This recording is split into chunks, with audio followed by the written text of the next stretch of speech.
Boo, boo, ba, boo.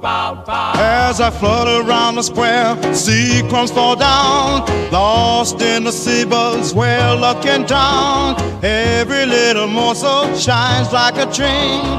Visions gather close, oh how they cling. Vítejte u dalšího dílu. Dneska se ponoříme do Itálie, konkrétně do jedné oblasti, na kterou nám přišel dotaz. Je to Orso Marso. Přesně tak, oblast Orso Marso v Kalábrii. Někdo z posluchačů se tam asi chystá nebo o tom přemýšlí a ptá se na pár věcí. Jo, zajímá ho, jak to tam vypadá, co ta řeka Lao, která tam prý je, jestli se dá raftovat, kempovat, opékat a taky, co je zajímavého v okolí a jak se tam vlastně dostat z nedaleké Scalei. Takže my jsme prošli dostupné podklady a zkusíme to nějak shrnout.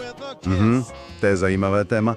Kalábrie obecně a tyhle vnitrozemské oblasti zvlášť jsou pořád trochu mimo ty hlavní davy, že jo? A Orso Marso to zní přesně jako ten typ místa, kde člověk najde kombinaci přírody, možná i trochu dobrodružství. Uvidíme, co nám ty zdroje řeknou. Dobře, tak pojďme na to. Začneme tou polohou. Orso Marso, Kalábrie. Scalei u moře, ale Orso Marso je kousek dál, že? Ve vnitrozemí. Přesně tak.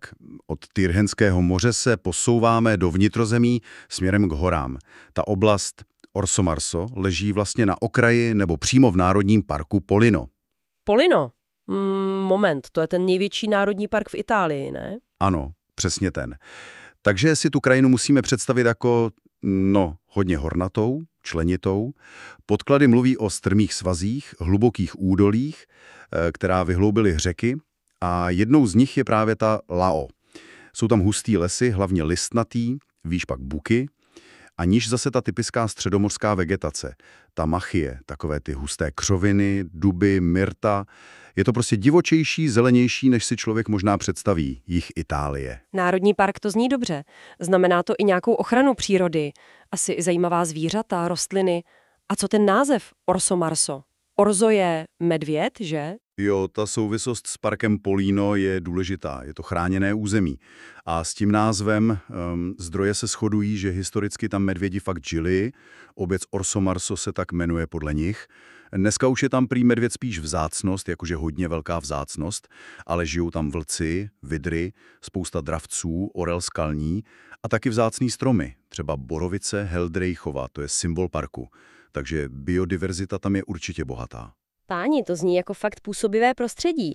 A středobodem toho všeho, jak se říkal a jak se ptal i náš posluchač, je ta řeka Lao. Co o ní víme víc? Asi to nebude jen nějaký potůček, když se tam jezdí ten rafting. To rozhodně ne. Lao je považována za jednu z nejlepších řek pro vodní sporty v jižní Itálii, hlavně rafting a canyoning. Pramení vysoko v horách a pak si prorazila cestu tímhle úžasným vápencovým kanionem. Některé podklady uvádějí, že ten splavný úsek pro rafting má asi 17 kilometrů. 17 kilometrů, to už je slušná štreka na raftu. Jo.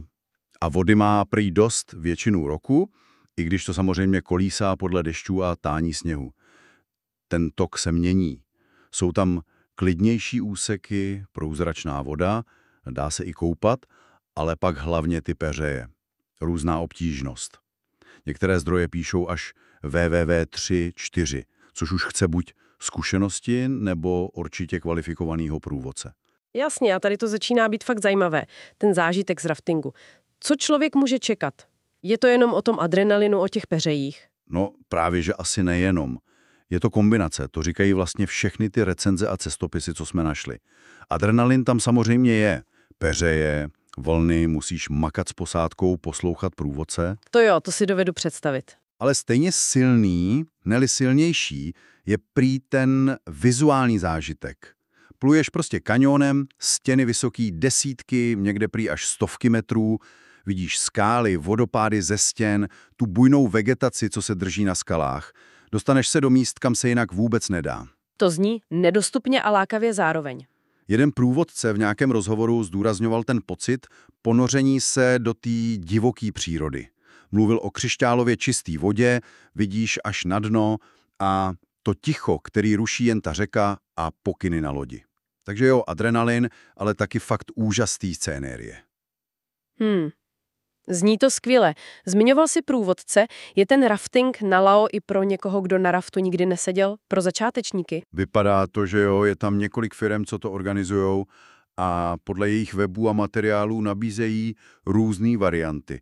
Mají kratší, klidnější úseky, co jsou prý vhodný pro rodiny s dětma nebo úplný nováčky. A pak samozřejmě ty delší, náročnější sjezdy pro zkušenější. Ale vždycky s licencovaným průvodcem a s vybavením neopren, vesta, helma. Bezpečnost zdůrazňují všude. Takže i úplný začátečník si to může zkusit. Aspoň tu lehčí verzi. Přesně tak. A zažít ten kaňon z vody. Dobře, to je fajn vědět.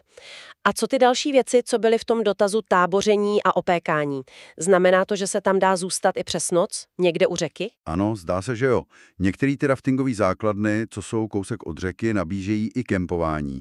Našli jsme zmínky o vybavených kempech, jakože se zázemím, záchody, sprchy, ale i o takovým jednodušším táboření. Říkají tomu agricampeggio. To je jako kempování u farmy. Aha, agricampeggio. To zní zajímavě. Důležitý ale je, že jsme v národním parku, takže táboření na divoko asi moc nehrozí, spíš bude zakázaný nebo omezený. Musí se využít i vyhrazený místa. Jasně, to dává smysl v parku. No a to opékání. To je často součást večerního programu v těch kempech nebo u těch základen. Grilovačka, místní speciality. Je to fajn způsob, jak spojit ten pobyt venku s nějakým společenským zážitkem a ochutnat něco místního, že jo? Takže Orso Marso a okolí řeky Laol, to není jen o tom sjet si řeku a jet domů. Co to tedy všechno znamená, když tam někdo chce strávit víc času? Co dalšího tam může dělat? Ptali jsme se i na ty zajímavosti v okolí. Těch možností je tam asi docela dost, když se podíváš na mapy a do průvodců. Samotná vesnice Orso Marso je prý malebná, taková přilepená na skále nad jinou řekou, Argentínou. Úzký uličky, starý kamenný domy, to určitě stojí za vidění. No a pak samozřejmě ten park Polino. Jasně, ten park. Takže turistika. Přesně, pěší turistika. Jsou tam značený stezky, různé náročnosti. Můžeš jít údolím nebo naopak šlapat nahoru na 2000, jako je Serra Dolce Dorme. Můžeš objevovat starý salaše, horský louky, ty prastarý bukový lesy. Někde psali i o jízdě na koni nebo na horským kole poznačených trasách. Pěšky v takovém prostředí, to musí být paráda. Jsou tam nějaký konkrétní top místa? Třeba jeskyně, vyhlídky? Určitě. V oblasti je několik jeskyní, třeba Grotta del Romito. Tam našli nějaký pravěký rytiny, je to významný archeologický naleziště. Není teda přímo u Orso Marsa, ale v tom širším okolí v parku. Aha. Pak jsou různý vyhlídky, kam vedou stezky s výhledem na ten kaňon Lao nebo na hory Polina. Jeden blog popisoval turu na Piano di Novaco, to je velká náhorní plošina, prý krásný scénérie.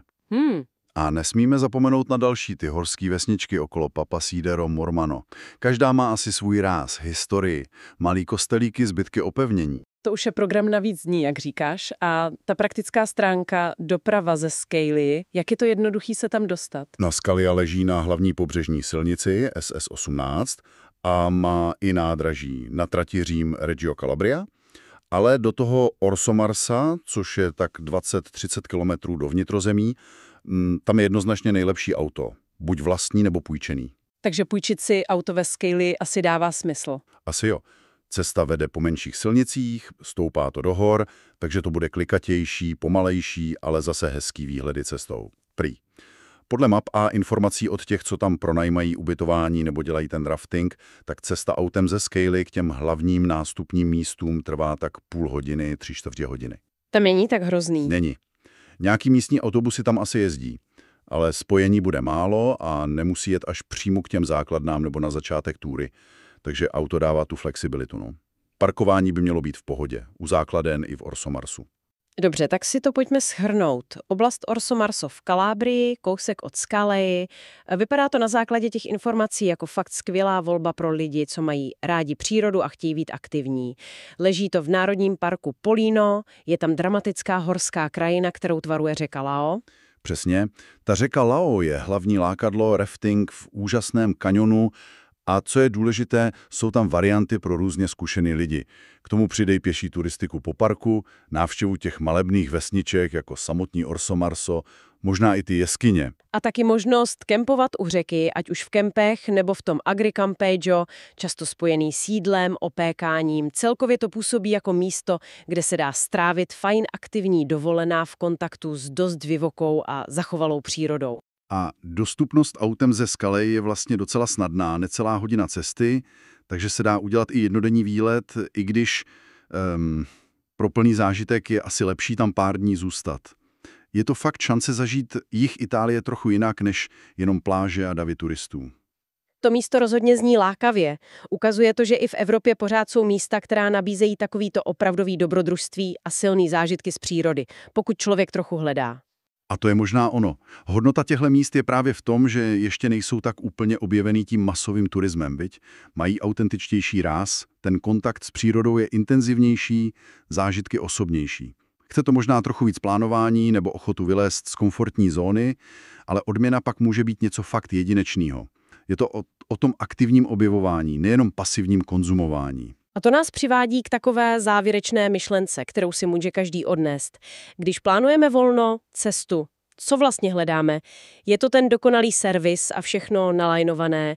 Nebo právě ta možnost zabloudit někam jako do kaňonů řeky Lao, zažít něco nečekaného, trochu se zapotit a odvést si vzpomínku, která není jen z katalogu?